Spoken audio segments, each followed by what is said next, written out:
राधे राधे। कैसे हैं आप सब? आई होप आप सब ठीक होंगे। आप सबके बीच में एक सोहर लेकर आई हूँ जो एक राजा की दो रानी हैं, और आप लोग गाना सुनिए और समझिए। पति पत्नी का बहुत ही बहुत दर्द भरा गाना है। गाना सुनेंगे समझेंगे तभी समझ में आएगा कितना इसमें दर्द छुपा है। और अच्छा लगेगा तो आगे भी कमेंट करिएगा, शेयर करिएगा और कमेंट में जरूर बताइएगा कैसे लगा आप सबको। जरूर बताइएगा, पूरा सुन के बताना कमेंट में। अच्छा लगेगा तो, कहीं गलत रहेगा तो कमेंट में बताएंगे, तभी तो हम लोग सुधारेंगे। क्या गलती है हम लोग का तो उसको कमेंट में बताएंगे तो हम लोग अपना गाने के माध्यम से सुधारेंगे क्या गलती है क्या नहीं है। चलिए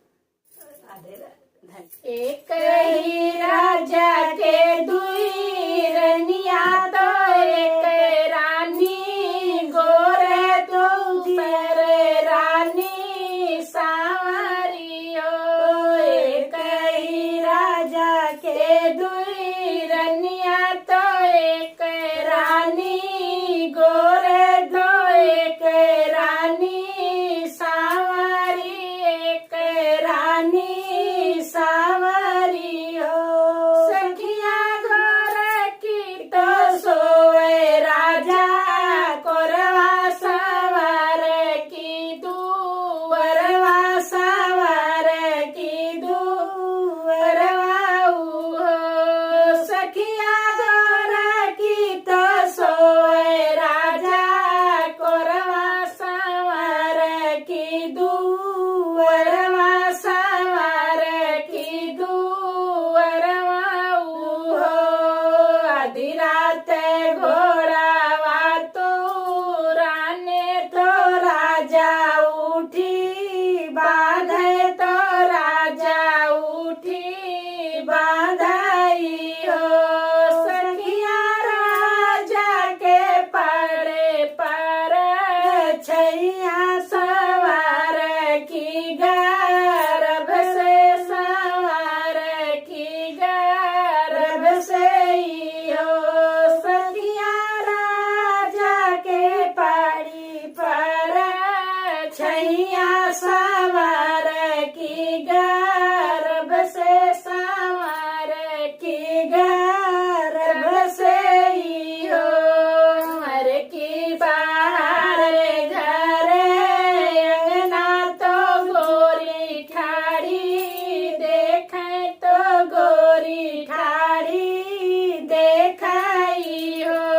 बहनी हम सोए राजा के कोरवा सवार की दुवरवा सवार की दुवरवा हो।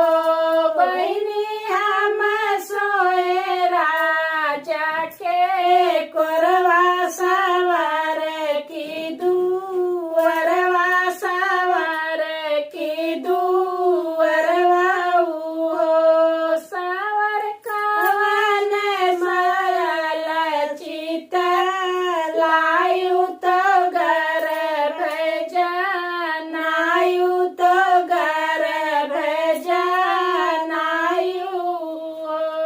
सावर कम छैला चित तू लायु तो गर्भ जनायु तो गर्भ जनायु हो। तू तो सोयु राजा कोरवा तो हमहु दुवरवा तो हमहु दुवरवा हो। गोरी आधी रात घोड़ावा तू राने तो राजा उठी बांधे तो राजा उठी बांधाई हो। गोरी आधी रात घोड़ावा तू राने तो राजा उठी बांधे तो राजा उठी बांधाई हो। गोरी पड़ी गए राजा पर छैया तो हम गर्भ से तो हम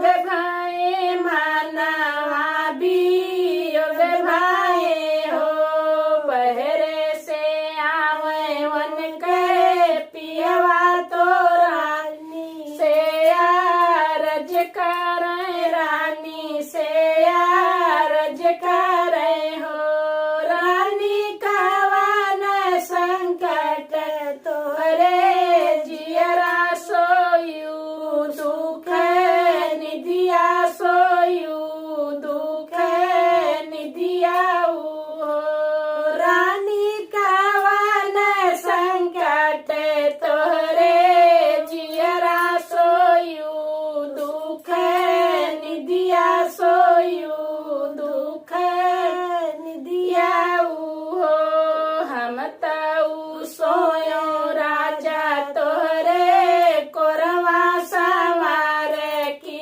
दुअरवा सवार की दुअरवा हो राजा सवारी के भइले गर्भ से तो हम अपराधीन तो हम अपराधीन हो राजा सवारी तो भइली गर्भ से तो हम अपराधीन हम अपराधीन हो चुप रहा रानिया तू चुप रहा सोर जीने कहू केहू से जीने कहू हो रानी सवारे के होई है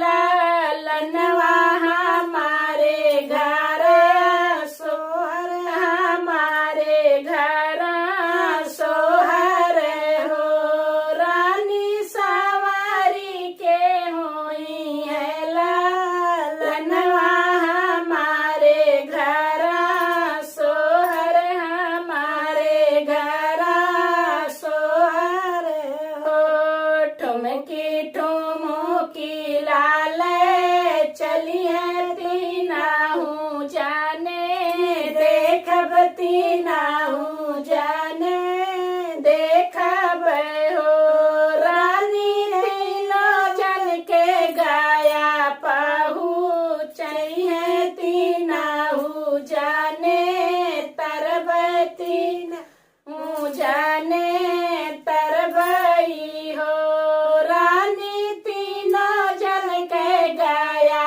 पहू चाहिए तीनाहू जाने तरब तीनाहू जाने तरबई हो एक ही राजा के दुई रनिया तो एक रानी गोर तो एक रानी सावरी हो एक ही राजा के दुई रनिया तो एक रानी